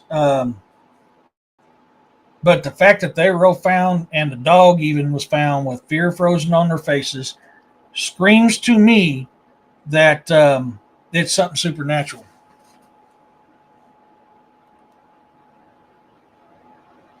or that what he said is the scientific name for him. Heck yeah. I don't speak Latin. I speak American, so I'm going to butcher that.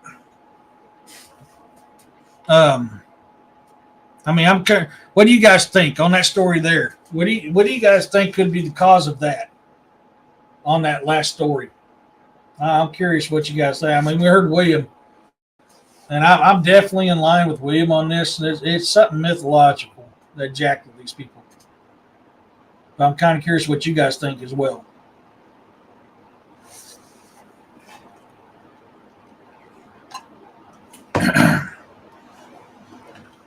Gotta get something loaded up and ready too before I forget. Because I always seem to forget to the last minute.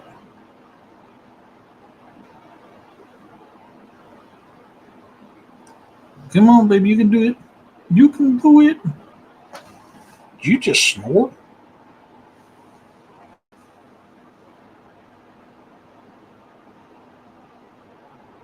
You didn't fart because I don't smell it. You must have snored.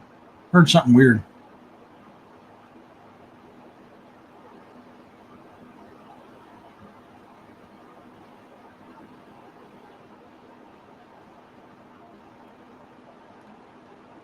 Are the tooth X ducks.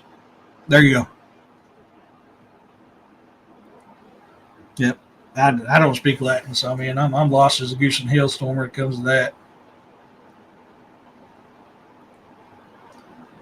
Come on, man. Quit jacking with me.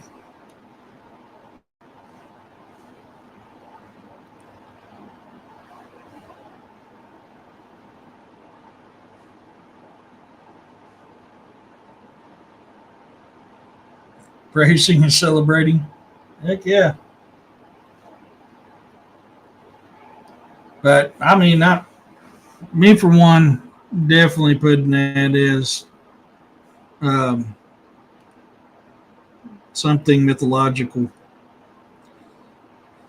Originally constructed in 1882, the SS Valencia was a passenger steamer vessel built to travel between New York City and Venezuela. But in January 1906, the vessel was journeying between San Francisco and Seattle, taking over the route for another ship that was undergoing repairs. On January 21st, the USS Valenissa was traveling with 108 passengers and 65 crew members when it hit a patch of bad weather near Cape Mindanao. The ship's crewmen were unable to accurately pinpoint their location, causing the ship to drift into a reef on the night of January 22nd. The impact ripped through its hull, filling it with water. Thank you, Brother William. The captain ordered the crew members to lower 6 lifeboats, but didn't give the order to abandon the ship. Amidst the panic and confusion on board, however, people began boarding the lifeboats anyways. There were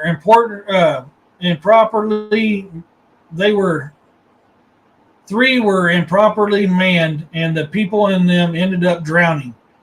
One of the 3 that were properly launched, one disappeared, and the other 2 capsized. A number of crew members were able to safely evacuate and successfully abandon ship. They later found their way to Cape Bailey Light Station, where they told the keeper what happened. Tragically, most aboard the ship died and only 37 people survived. Media outlets reported it was the worst maritime disaster in the graveyard of the Pacific, the area of Vancouver Island, where the vessel hit the reef. Curiously, in 1933, about 27 years later, the disaster authorities discovered the missing lifeboat in Parkley Sound in surprisingly good condition. However, there was no signs of the passengers who had used it to escape. According to legend, local fishermen reported seeing the SS Valenissa's missing lifeboat being rowed by skeletons in the years following the disaster. Similar stories came from sailors on vessels reporting they saw the ghost ship of the SS Valencia with its deck manned by skeletons.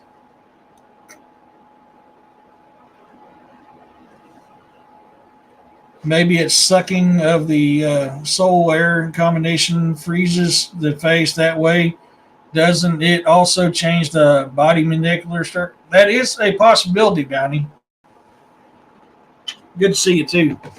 That is a possibility.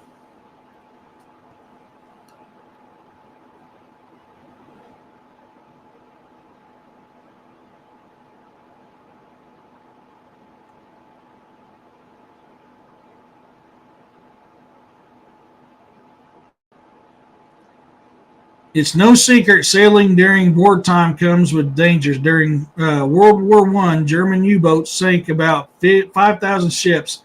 They belonged to the Allies. In the case of the SV Zabrina, a British schooner originally built to travel to South America and transport products there, German U-boats may have been responsible for the incident that occurred in October of 1917. At the point in time, the Zabrina had been that's baby kitty had been repurposing for shorter trips around Europe. The ship's captain and his crew of 5 were supposed to journey from Falmouth, England, to Cherbourg, France, to drop off some coal. But 2 days after the vessel took off, it was discovered to have run aground in Razoul Point, which was south of Cherbourg. Surprisingly, the ship itself was in good condition, but the crew was missing. Puzzled by the scene, authorities in France initially believed that a German U-boat had attacked the vessels. After all, Europe was embroidered in deadly conflict. Involved in deadly conflict. We're just going to use that word. And all ships on the water were potential targets. Theories emerged that the crew members had abandoned the Zabrina after being fired upon by a U-boat and then later went missing in their lifeboats, leaving the Zabrina a ghost ship. But other theories suggest that the crew members had actually been kidnapped by the Germans. However, after the war was over, German officials stated there was no record of attack on the boat. Furthermore, it was unlikely that the Zabrina would be in such good condition following an attack, and there was also valuable cargo left aboard. Germans maintained that the Zabrina case was just as mysterious to them as it was to the Allies. A later theory suggests that the crew of the Zabrina was not attacked by any enemy ship at all, but they were instead accidentally fell overboard during a squall, leaving their ship adrift and eventually run aground.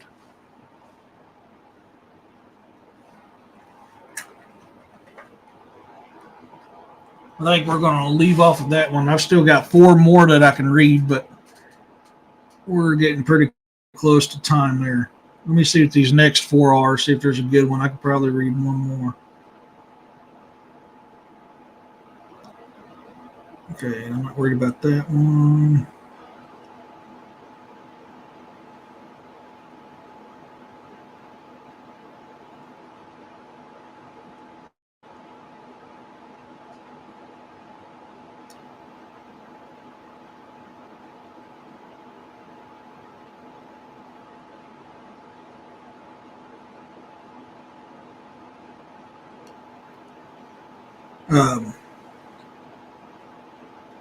Ill fate, Atlantic crossing the wave.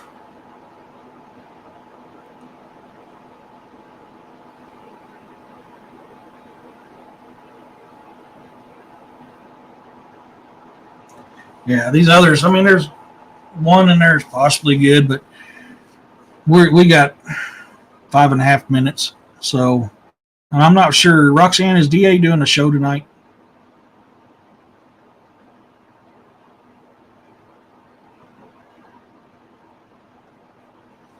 But, with what's our final thoughts on these ghost ships? On some of these weird ones. I'm kind of curious what your guys' theory is on what happened to these guys. The ones that the crews mysteriously just up and vanished, no showed, not. Thanks, Roxanne. The ones that got, looks like there's been attack. There is always a bigger ship, yes, or a bigger fish, and that's the thing, Caleb. I mean, you pretty much you confirmed it with me. I mean, there's some big things you find out in that ocean that we don't hear about every single day. And you're right. When you see something, you're told you didn't see it. They've always got an excuse why you didn't see it. It's not ocean blindness. I'm trying to remember what it's actually called. I can't remember the term. I mean, the most common was it was a mirage. Or delirious. That's what I was trying to think of earlier. Delirious. Yeah, they don't want you to know what's out there. I mean, these people that live their life at sea see this stuff all the time. They really do. They see weird stuff out in the ocean all the time. So whenever somebody comes in and says, oh, you didn't see it, when you get the same report by different people from all over the world, how is it you're not seeing it?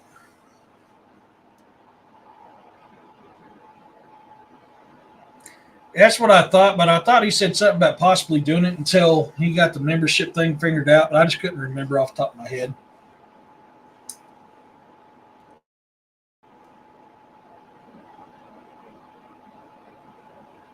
Oh, man, yeah, I know that one. Yeah, I mean, I've been having a lot of electronic issues too. Maybe these ships that had electronics had similar issues I'm trying to be. Well, like what William was saying earlier, I mean, these sonars are known to attract the mega squids. So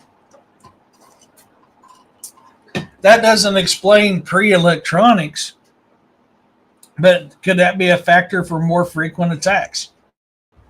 Absolutely a possibility. I mean, dang sure is a possibility. I mean, we have to put that on the table with the theories of what's happening to these crew members that mysteriously disappeared. In some cases, is it piracy? Yes. In some cases, is it mutiny? Yes. In some cases, have they fell overboard or been washed overboard? Absolutely. That is absolutely 100% a factor in some of these cases. Some of these cases, not so much. So, but I mean, in like was brought up in chat a couple times tonight. I mean, the Great Lake has their own ghost ships as well. So there's something odd going on out here. I personally have never seen a USO, but when I've been out in the ocean, not that I know of, let me rephrase it. I've seen some weird crap. I don't know if it was a USO. I can't identify it as a USO. I have seen UFOs. I've seen a ton of UFOs out in the ocean. But is that a factor? That's absolutely going to be a factor. I mean, they're abducting people all the time. If they're doing it on land, why wouldn't they do it out on the ocean? But what's weird about it is most of the people abducted on land are returned back to land. These people are never returned. They never were returned. Now, there is instances of lost time out in the ocean. And could that be associated with abductions by UFOs or USOs? Absolutely. That could be a factor in that. But the incidents where the people are completely gone, kind of leads to me that it was something else. I mean, look, there's stories of mariners telling stories for thousands of years. I mean, as long as people have been on the ocean, there's been legends of creatures and deities and mythological things out there. That is as old as man has been. First, put a piece of wood or rawhide in the water to float. Mermaids abduct people and return years later. I didn't know they were returned. That's an interesting concept there. I mean, okay, so yeah, I mean that is a possibility then. So far, these people haven't been returned. So I mean, most instances where I hear a mermaid abducted somebody, that became food.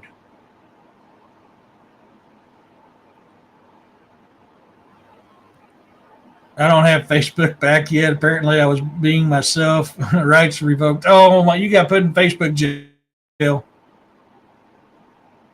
Some return, some don't. Yeah. So I mean, there you go. So yeah, um, it's. I honestly think some of these are tied to the Kraken, just because Norse mythology alone is some of the oldest encounters of the Kraken. Eventually, it got tied to the Greeks, and then eventually tied to Davy Jones. But your oldest recordings of Krakens come from Norse mythology, and they were talking about that back then. There's cave paintings of mermaids, folks, and there's cave paintings of all these other kinds of creatures out there. So, I mean, that tells you if you got the same encounter over and over and over and over and over for all these thousands of years, there has to be something to it. Either they existed at one point in time and they no longer do, or they still do and it's being kept from us. We have to consider that. But when we got cave paintings of this type of stuff that's happening, obviously there's something to it. What's up, baby girl? I don't know. I'm about to get off here. I've got some hamburgers supposed to be thawed out in the fridge. If you want, put it in the or set it in the microwave by the stove to help it thaw out quicker. We can figure something with that or see what else we got. My nap was so good, my eyes crusted over. Oh, no. So, I mean, this is all food for thought for us to think about. What we're probably going to have to do a show on sea creatures and sea mythologies. I mean, I've done some, especially tied to sirens and mermaids and some of this other stuff. We'll probably need to do a better one on it. So we've hit that 2-hour mark. So I want to, I want to thank everybody that's a YouTube member. As soon as things slow down here with this storm cleanup and graduations over with, I'm going to be looking because I got to figure out how to do videos on this. So I'm going to start putting some stuff out for you guys. Your guys' feedback on what you like on the members page is greatly welcomed because I want to know what you guys want on there. I'm trying to figure out how I can do some members only live where we just kind of do a round table and talk. If that's one idea I have for it. So if you guys let me know in the comments what you guys want, we're looking at that. There's stories in every culture of a portion of the land population went into the sea and became dolphins or other water evolution. Yeah. I mean, look at the whale. If you look at the bone structure of the fin of a whale, it looks like a hand. To all my new subscribers, to my OGs, thank you guys very much. Corey, William, Roxanne, thank you. You're my mods. I appreciate you. Everybody give a hand to them. I do have a P.O. box. I thought I was 85, but they gave me a key for 86 and somebody else had mail in that. So I've got to talk to them before I give you guys the code for that one. Just to make sure they, see if they gave me a wrong key or something. I can't find it. Oh, actually, I think I know where the paperwork is. So I'll have to look on that. I'll let you guys know what that is. But I do have a P.O. box if somebody's wanting to send something. So this is something I wrote that I read at the end of this show. And it goes like this. There comes a time when the warrior falls. They leave this realm to be missed by all. Raise a glass and keep them in your heart. They have kept this realm safe and performed their part. Look to your veterans, your active duty, your EMTs, and the blue line. What they do or have done was walk that fine line. When the demon comes calling on your soul, they will be there to save us all. Hold them in your prayers, for they are deserving. They all have served or are serving. Thank you, William. Let me put that up. William's planning on going live tomorrow night at 10 o'clock Eastern Standard Time.